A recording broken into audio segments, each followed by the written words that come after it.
Well, hello, listeners. It's Pride Month, and today's guest is Leo Preziosi Jr., the founder and executive director of Live Out Loud. Leo says he discovered his life's mission completely by accident. However, I'm not so sure about that. After you hear his story, I think you'll agree with me that it was no accident.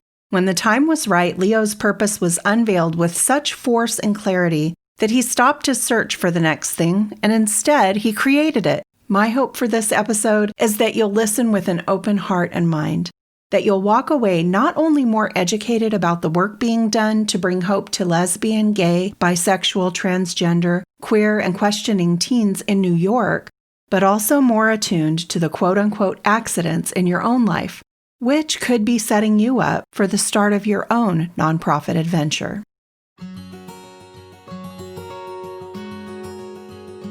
Hey, have you ever wished you could hear some good news for a change? Well, I might have just what you've been hoping for. Welcome to Your Nonprofit Life, where we remove our rose-colored glasses and explore what leaders are actually doing to move their nonprofits from messy to thriving without burning out in the process. I'm Laura Zelke, Director of Member Experience for the Nonprofit Leadership Lab. Join me each week to explore the ups, downs, and whoopsie daisies of your nonprofit life. Let's get started. Well, hi, Leo. It's so great to have you here today. How are you doing? Laura, I'm well. It's great to be here.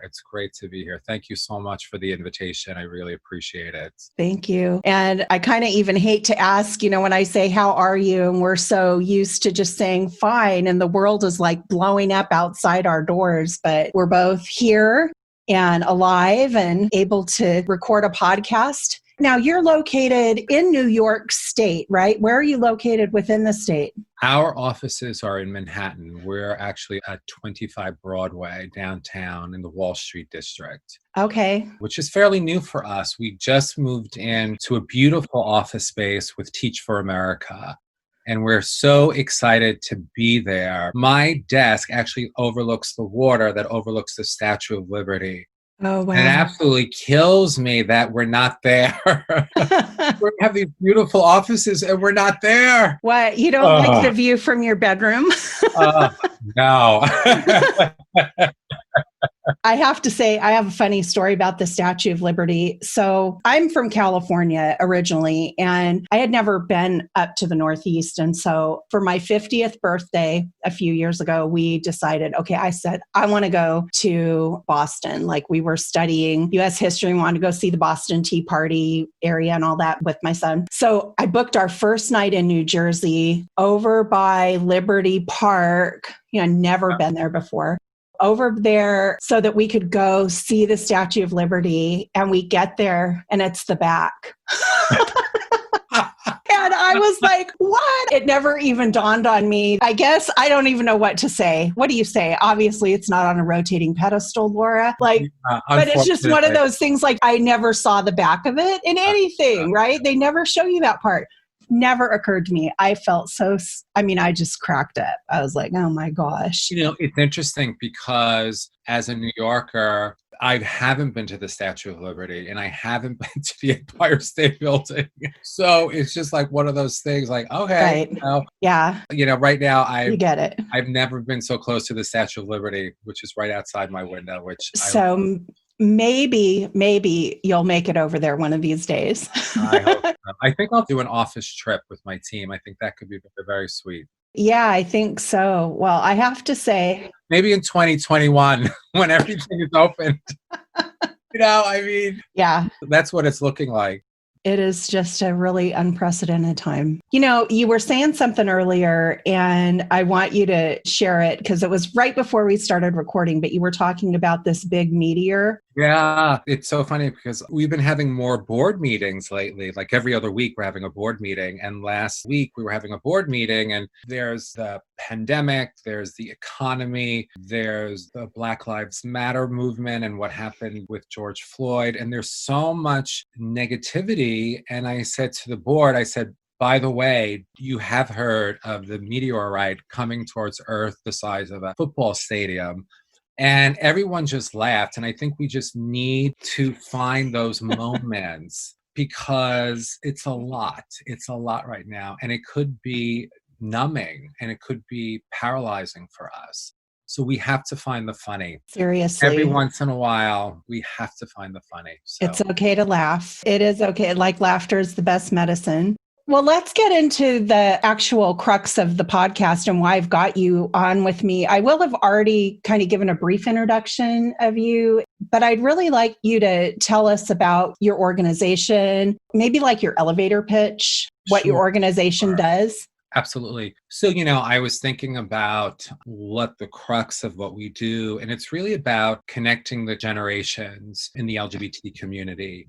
It's really serving LGBTQ youth. It's connecting them to the older generation. It's about creating community within the youth community. And it's also about storytelling. We have a variety of programs, and we just want to come together, share stories. We want to share the breadth of LGBT history and the different leaders, the different role models in the LGBT community. We want to share what's possible with the youth. We want to share with them what awaits them. And that's where storytelling comes in. And this is the thing too, the elder generation has a lot to share with the younger generation, but the younger generation has a lot to share with us. And we have a lot to learn from the younger generation. So bringing the generations together in community, it's a very positive experience for everyone who's involved.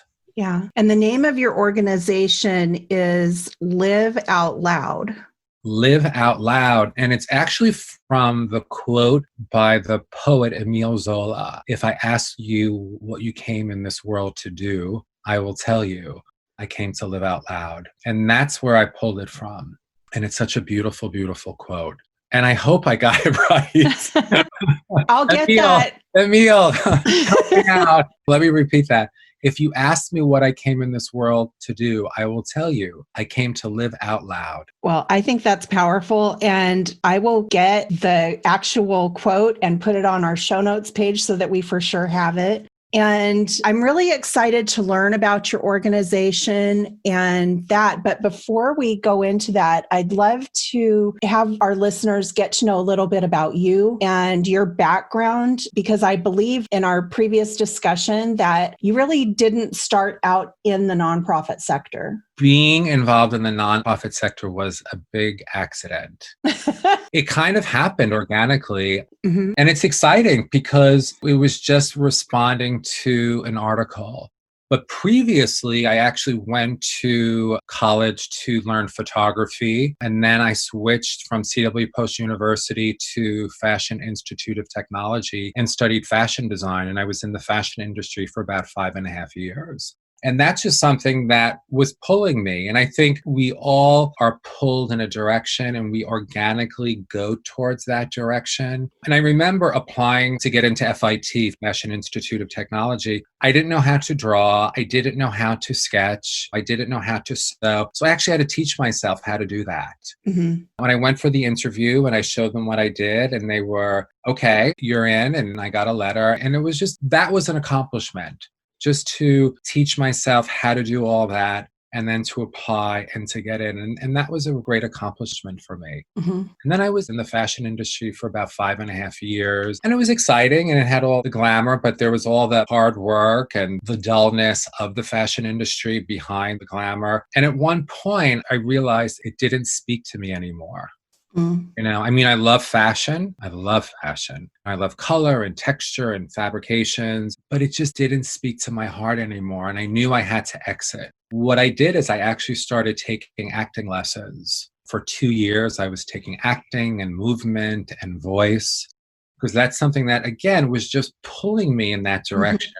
I was like, okay, this is the time. Let me break away from fashion. Let me go in this direction. And then I was pulled by a friend of mine, Meteor Di Giacomo, into the retail store Felicimo, where I started managing their tea room. And then I kind of pushed my way into marketing and special events. And again, when I was taking acting, I was caterer waiter, and I used to work with these incredible catering companies and really got to know food, got to know design. And that was exciting. So I used to share with my friend Meteor all the different events I was at and all the food and the floral decor. And she said, you know what? We're in need of a tea room manager. Would you come in? So I actually went in. I was still taking classes in acting. And I was excited because I got to reposition the tea room. I brought in a food consultant. We introduced an afternoon tea. I brought in tarot card readers. We had an artist create a tea stand.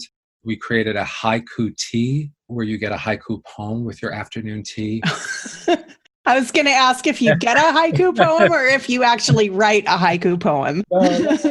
But like what excited me was taking something and just reinventing it. And recreating it. And then, we did a lot of different special events with the Asia Society, with Merce Cunningham. Oh my God, we did so many wonderful events at the store. Again, you're pivoting and you're looking to create partnerships. I think that was the real importance of working at Felicimo, was creating partnerships at the store, because it was such a beautiful store on West 56. It was a beautiful townhouse. So it was our job to team up and partner with different organizations or companies or people and create these wonderful events in our beautiful townhouse. And so how did you then move from Felicimo to starting this nonprofit? Because you're actually the founder of Live Out Loud, right? I am the founder, Laura. I am the founder. Well, you know what? It's interesting because I was at Felicimo for about 5.5 years. And for whatever happened, the upper management, executive management, laid off the whole creative team. And I was one of them. And it was like, we call it Black Friday. And I remember I lost my job. I was on unemployment. I was in an apartment situation that was coming to an end. So I actually had to exit the city and move back home to Long Island. Okay. And that was in the fall of 2000. And that's when I read the article in Metro Source magazine titled The Gun in the Closet by Emily Drabinsky. And I knew what it was about. I read the title page and I thought, I know what this is about. I can't read this right now because it's going to be very, very difficult.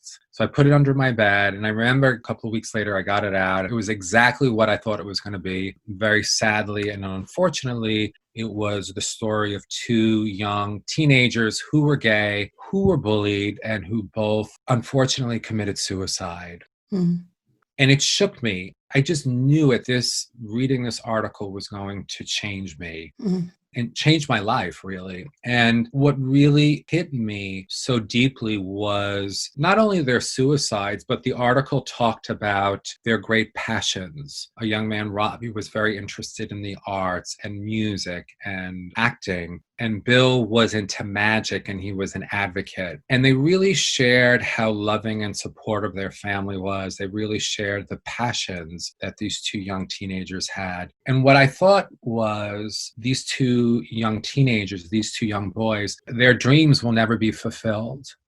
And their dreams could have impacted hundreds, thousands, even millions of lives. Robbie could have been the next Neil Patrick Harris. Bill could have been the next Bayard Rustin or Harvey Milk.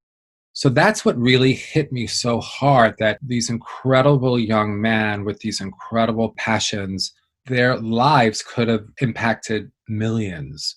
And that's what just hit me the hardest. It was just really, really difficult. And then I thought, what would happen if this younger generation of lesbian, gay, bisexual, transgender, queer and questioning youth just met up with people who went through what they're going through? What if we brought the generations together to share stories and really for the students to really hear what awaits them, to really hear what's the possibilities? Because I think we forget what a small world high school is. High school is a very, very small world. Yeah. And it's a short amount of time, but everything feels so real and so intense. It's true. My son is graduating this year, and I literally told him, I'm like, this is something that I wish somebody would have done with me. And I just drew a line on a paper. And I said 0 at one end and 100 at the other. And then I divided it in half, 50, and divided it in half again at 25. And said, okay, now you're about here.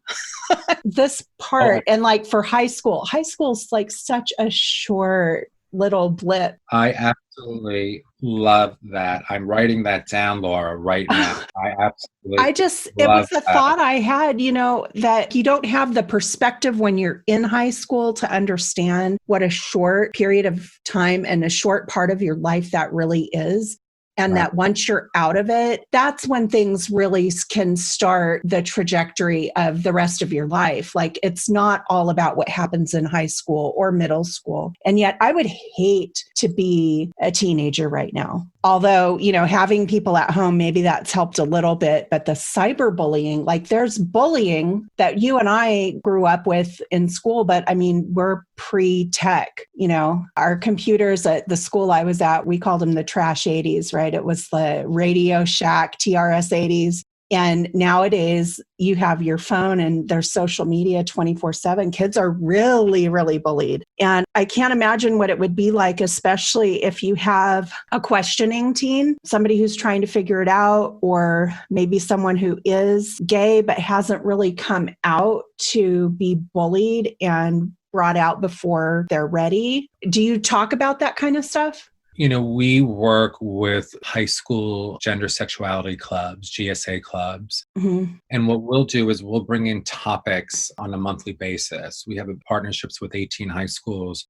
and we'll talk about different topics. It could be the origins of the GSA club. It could be intersectionality. It could be about Bayard Rustin. It could be about the transgender community. And all of those things, what you just shared with me, that will come into play. And what happens is in a GSA, why it's so important is because you can, not only there's the safety of being in the GSA, if you choose to come to it, but just to know that there is a GSA is equally important, even if you don't come to it. Now, you can come to the GSA as an ally, as a straight ally, be in conversation with the students, be in community, form friendships. And these are really important. Like GSA clubs are very, very important because that's their safety haven. They connect with students, they connect with teachers and supportive counselors. And what will happen is students will be an ally, then all of a sudden they'll feel a little bit more comfortable, and then all of a sudden they come out as bisexual. And then all of a sudden, like maybe in their junior or senior year, they'll come out as lesbian or gay. So they just need that time to understand it, to hear other students who are struggling in the same way that they are. They're figuring themselves out together. They're all on this wonderful journey, and it is a wonderful journey. And that's what we as the elders have to remind them, that this is a journey that you're on, and you're creating yourself, you're figuring yourself out, and it's all okay. And you may be bisexual, and then maybe in 3 or 4 years, you're like, oh no, I actually am a lesbian, or I actually am transgender. But you're in this wonderful, safe space where you can just learn from one another, learn from our programming team or our guest speakers, because we do have LGBT role models who come in and they will share their stories. Right. And I think you and I had talked about this earlier, and I mentioned, if you're comfortable with having this conversation, I'm in the Bible Belts down here in North Carolina, and I would say that there are some people, not necessarily even just Christians, but there are some who would view something like that as trying to change kids or trying to indoctrinate them a certain way. And so have you had that kind of pushback up there? And it seems like you said you haven't had that, but if you were to have something like that, how would you address that? Yeah. I mean, we have not had that problem. We've had principals who were very nervous. And I remember one of our programs is called the Homecoming Project, where we invite people from the LGBT community to go back to their hometown high school. And remember, we had this poet go back to his high school in the Bronx, I think it was. And after the program, the principal, he goes, I was so nervous about what would happen when Xavier, the poet, would come, because he didn't know what the reaction of the students would be or the teachers teachers, because he's got to take in mind the principal. There's the other students, there's the teachers, but there's also the parents. So she's kind of just weighing like, what's the reception going to be like? But I remember Xavier was sharing this and he said it was such a wonderful experience. It was in the library and this one young man got up and the teacher knew that he was going to push the envelope and maybe ask an inappropriate question. And the principal actually said, no, please don't ask your question. But Xavier was like, no, let him ask the question. I want to hear the question. And the young man who the principal thought was going to rile the situation just asked a question, very simple question. And then after the program, the principal shared with our program manager, he said, I was so nervous and I couldn't sleep last night because you were coming today with this guest speaker, an alum. But he goes, I'm so glad that this happened. This was such a great experience for our students and for me and for the teachers. And it's just about having a conversation, a heart-to-heart conversation with students and just sharing information. And you can't talk someone into being gay. Right. That's the message. I think that is the message that needs to be, I just, that's what I'm saying. I think that people don't understand that this is not something that you're like converted to. It's not something that you're brought into as a choice, right? It's something that you're figuring out as you go along. And what you're trying to do is provide information, have conversations, because really the part about not having the conversation is where you get into all of the misinformation, the fear, and even just untruths, I think. Absolutely. And this is the thing too, Laura, is if students can't express themselves, and that's the most important thing that we all want. We want to have this freedom to express ourselves and to share who we are. And if the students have nowhere to share that, and if they keep it stuffed down, what does that turn into? Does it turn into depression? Does it turn into missing school or bad grades? Or God forbid, attempting suicide? Right. So it's really about creating the space where there's a sharing of information. So not only can the LGBT kids can learn, but also the teachers and the administrators and the principals and also the straight kids can learn. Yeah. Yeah. And that's the most important thing. It's just about having this freedom to be who you are. And that's so important for all of us. Right. To be able to be who you are unapologetically and just enjoy life. And the reason that we're having this particular interview right now in June is because June is Pride Month. And I really wanted to interview some of our members who are doing work with the LGBTQ plus community to really help educate. Because, for example, when I was growing up, we didn't have those kinds of things on campus. It was not anything that was really accepted. I shared this in another episode, but I don't know which one's going to go first. So I'll share. I have an uncle who's gay. He's in his 60s, but he was never really accepted in the family. It was never anything that was talked about. I was in college before I really even knew that he was, and he's been HIV positive since the mid 80s, and he's a long-term survivor of that. But he was never allowed to just be himself and be accepted. He was welcome at events, but it was like this thing, I don't know, you want to call it the elephant in the room or whatever. It was never really talked about or addressed. I don't ever remember him bringing someone to a family event. You know what I'm saying? It was like shamed. And what you're trying to do is provide a safe space for high schoolers, right? Mainly high schoolers is who you work with, to just be able to have conversations about this stuff without the shame being put on them, that they can just get their questions answered, and answered from people who have gone through what they've gone through, right? Who've Absolutely. gone to the other side. You're basically giving hope. You're giving a listening ear, and you're putting it in perspective, I guess, really giving them some perspective to say, don't get all caught up in all the emotions of everything that's going on right now. Just know that you can get through it. You're stronger than you think you are, right?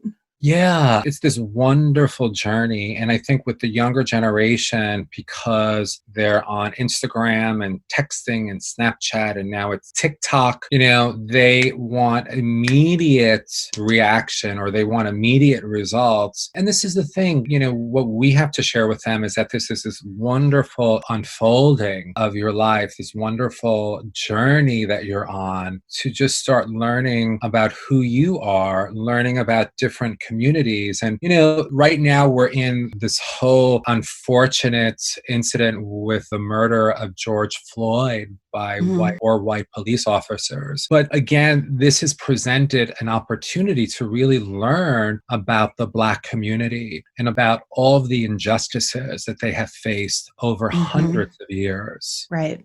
So right now, the world, not just the United States, but the world is being educated about all the injustices. Right.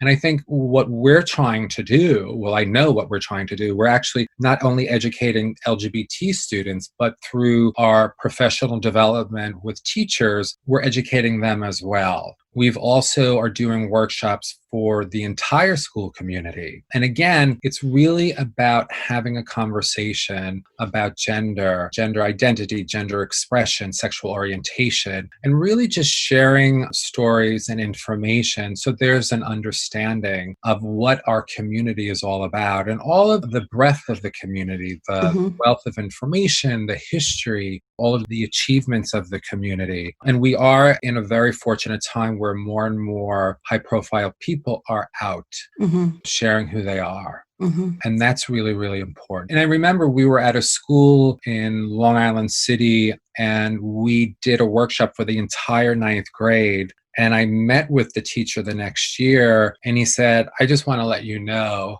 that this year, the ninth graders are 10th graders. And we asked them to reflect on their ninth grade experience. And we said, during your ninth grade year, what really resonated for you? What is something that you really remembered?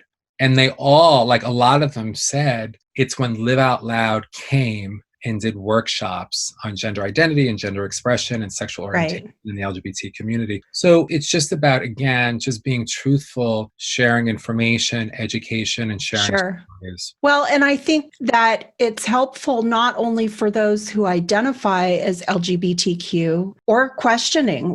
It's for people like me who are cisgender, heterosexual, and yet want to understand and not use the wrong term. And really kind of for people who have not been educated in it, it's confusing. And so to have a safe place to be able to ask the questions, I think is really important. And so one of the questions that I have for you, though, as we are talking about Live Out Loud, you're really in a challenging position now, I guess, right? Because with COVID, everybody's at home now, and especially up in the New York area. I believe yesterday, so today's June 9th, I want to say yesterday, the governor was finally saying, we're on the other side of it. Yeah, New York just started opening, and I'm not in New York right now, like New York City, and I have no desire to be in New York City right now. But we had to do some pretty quick pivoting. Yeah. And so what did you do? Well, what happened was on Monday, March 9th, I called our board chair and I said, I don't feel comfortable about sending our programming team into schools anymore. So we're going to stop. Okay. So we were like kind of stopped. a week. We had like a week before the school shut down. And then I went to a programming team meeting. I said, we're going to switch to webinar. We're going to do virtual webinars. And they looked at me like I was crazy. So we started rolling out the first webinar. We've completed it on that Thursday. And we started reaching out to our schools. And then over that weekend, they shut all the schools. And we were like, okay, so we have our first webinar, but schools are just trying to figure how they're going to be working with their students. So we knew that webinar was not going to be in use for a while. So on Monday, we decided to create a weekly newsletter called Staying Connected to really provide different resources and tools and information to students and teachers to help them along this new reality. So we started pivoting with our lesson plan webinar series. We instituted a new weekly newsletter, and then we started doing town halls for teachers and advisors to hear what their needs were. So we were doing that every other week. On Zoom or on on some, on Zoom. And then we started probably like 2 months ago, we started virtual student to student chat, which just included students to discuss different topics. To really kind of get them in a space to, again, to create community, to have some fun during this crazy time, and just, again, another way to support them at this time. So we kind of pivoted very, very quickly. But our challenge is like out of the 18 schools that we were working with on a monthly basis, only 5 of them actually continued with their GSAs. So our challenge, because we got to our students through the GSAs, through the teachers, through their advisors. So now our challenge is trying to go directly to the students to let them know about what we're doing to support them. So that's another challenge. It's an ongoing challenge. And then since we are not doing programming for 13 schools for like 4 or 5 months, we're losing all of that funding from the Department of Education and from the DYCD. So there's the program reality of just pivoting to virtual. There's the outreach challenge to students to get them to know what we're up to and to make sure that they know we're supporting them. And then there's the funding. We won't be getting funding for X amount of months from DYCD and the DOE. And then additionally, we had to cancel our gala. So that was like our biggest source of funding. And I know, as I said to our board all the time, I say, there's an opportunity here. And we will continue to figure it out, and it's a process and it's hard. Yeah. And I have my good days and I have my bad days. And sometimes it's really hard to get out of bed and like, oh my God, we're reinventing. But it's also exciting because people are stepping forward. Right. And it's very, very humbling, and it's very, very humbling and exciting. Yeah. That would feel like a devastating blow, I think, to lose 13 out of 18 schools. I guess it's one of those things. I know we talk in the lab about making sure that you have your funding diversified. Now, I'm not talking about funding, but I'm just saying we talk about make sure that you don't have just that you're relying on one big donor or one big fundraiser or one big thing. And I guess at the same lesson for you guys is to figure out a way to be able to share your message with the students that is not reliant on those GSAs, right? So you're really having to figure a lot of stuff out right now. Yeah. And it's a challenge and it's overwhelming and it is a blow. It's a huge blow.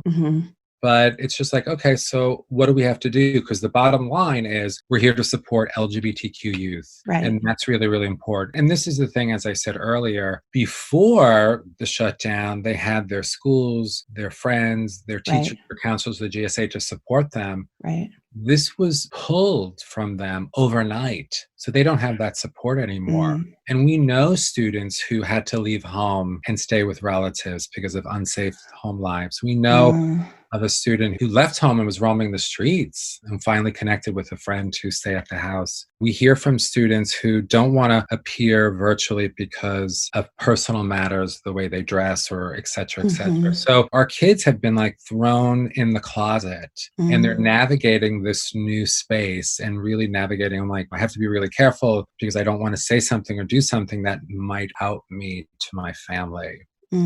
So it's tough.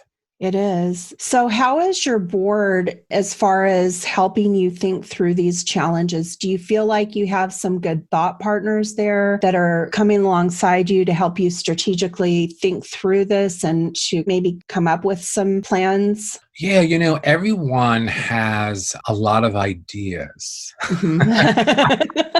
Yay! Yes. And we have some great board members who have really kind of delivered. Believe it or not, we just signed on 2 new board members last week, which is kind of crazy. We just had a major donor donate $35,000. We had a company donate $30,000 just last week as well. So there's like our board members, they're thinking, they're strategizing, they're delivering. And I guess what we have to do at one point, once the dust settles, because we are doing a June fundraising campaign that was actually going to take place last week, but we just couldn't because of the death of George Floyd. So we're holding off. But after the dust settles, we'll sit together for our board retreat and really strategize, like, what do we need to do during this time? Right. And I know one of our new board members is a strategist, so I'm welcoming his expertise. Yeah, so there's just like a lot of balls in the air. Yeah.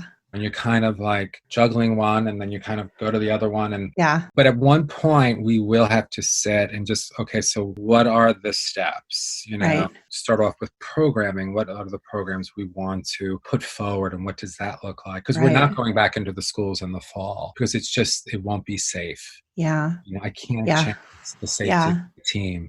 So there will be steps involved, and we've been pivoting pretty good, and there's a lot more to do. Yeah. And the opportunity for you and for what you're doing, I think, is pretty huge because as you figure it out right now, I know you had mentioned to me previously in an earlier call that you're really focused on the 5 boroughs of New York right now. Mm. But as you're pivoting, it's very possible that you'll be able to expand and be able to help more people. I'm really excited to hear that your board is growing during a pandemic. It's like, With the meteor coming toward Earth and everything. And I just think it's exciting can you say exciting at this time? I mean, that is the hardest part. it's hopeful. It's hopeful. We're very, Yes. very hopeful. We're hopeful. Yeah. And, Yeah.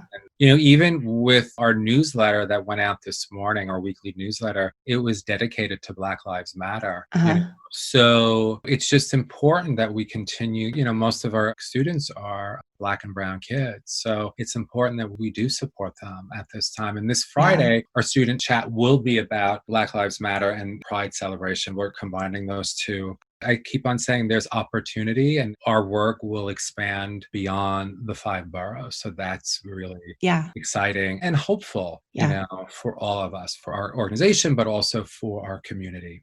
Yeah. So what is a good way for someone to find out more about your organization, maybe to get in touch and maybe even help with some of those funding issues that you're having? What's your website? www.liveoutloud.info. Okay. They're also welcome to email me directly at leo@liveoutloud.info. I'm happy to speak to anyone who's interested in getting involved. And I know the most important thing that we can all do as a community is to really participate. And I hear it from our volunteers all the time because when they do participate, whether it's visiting a classroom, going back to their hometown high school, or volunteering on one of our committees, they're getting a lot out of it. Yeah. And I always hear from our role model speakers that they benefit more than the students. They feel like they benefit more than the students. And I go, that's great to hear that. I would think it, in a way, you're talking about the homecoming project when they go back to their alma maters. I would think that would be very therapeutic on some level to be able to go back and be like, yeah, here I am. Yeah. I remember when I was going back, I was writing out, journaling and writing about what I was going to say. And it gives you an opportunity to reflect on those years, those difficult years.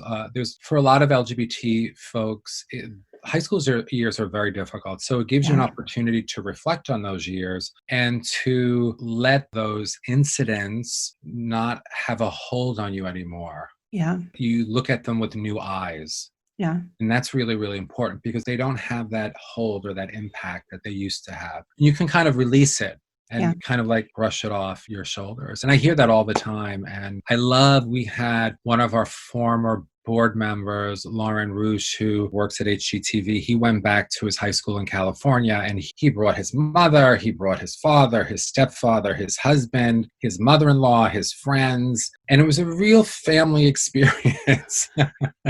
And it was so important that students got to see him and his family. And at one point, his mother got up on stage and started sharing information with students. And that is equally important and is equally as powerful. for students to hear from parents. Well, I just want to encourage you not to give up on that homecoming project, because I could see that going virtual pretty easily and being able to have these, it's not the same experience for the speaker for sure, but for the viewer to be able to watch and hear and know that that's someone that went to my high school. I could see that really not only resonating, but also allowing you to maybe scale a little bit and grow a little bit more in your reach. Again, this is pivoting time, right? It's what is made possible. And, with losing your major fundraiser and losing so many of the schools and really not feeling comfortable going back, it really is that time to kind of hunker down and say, okay, what does this make possible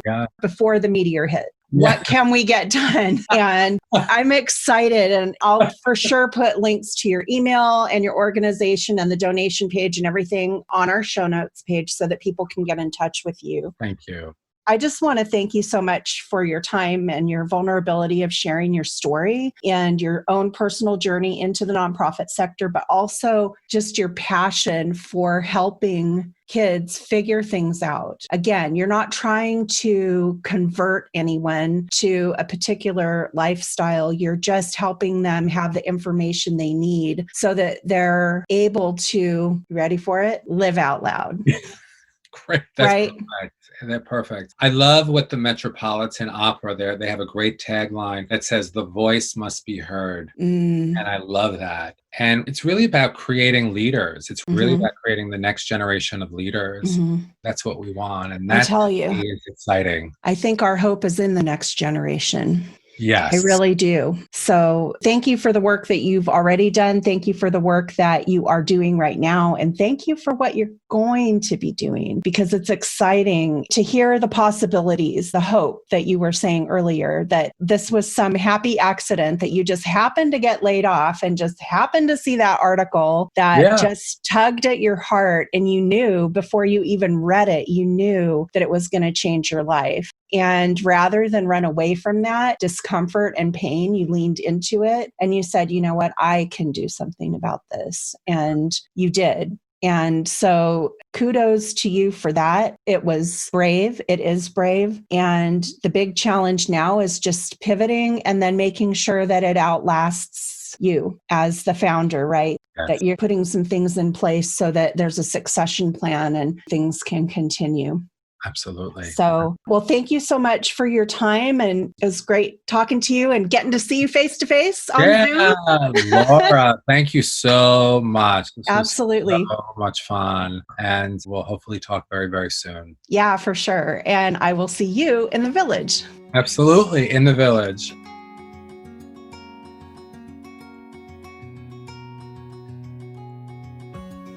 Thanks for listening. To access the show notes or share feedback on this podcast and link over to our socials, visit our website at yournonprofitlife.com.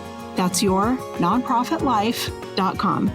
And hey, if you've enjoyed listening to this podcast, you're going to love The Village. It's our exclusive online community where we take what we're learning in the Nonprofit Leadership Lab and apply it. We take it to the next level with live Q&As, boot camps, online book clubs, and legit support from experts committed to helping you extend your nonprofit life. By the way, since we're just getting started, it would mean the world to us if you'd subscribe to the podcast and leave a great review on iTunes. The reviews will help us get the podcast in front of more people as we try to take the whole sector from messy to thriving. See you next time.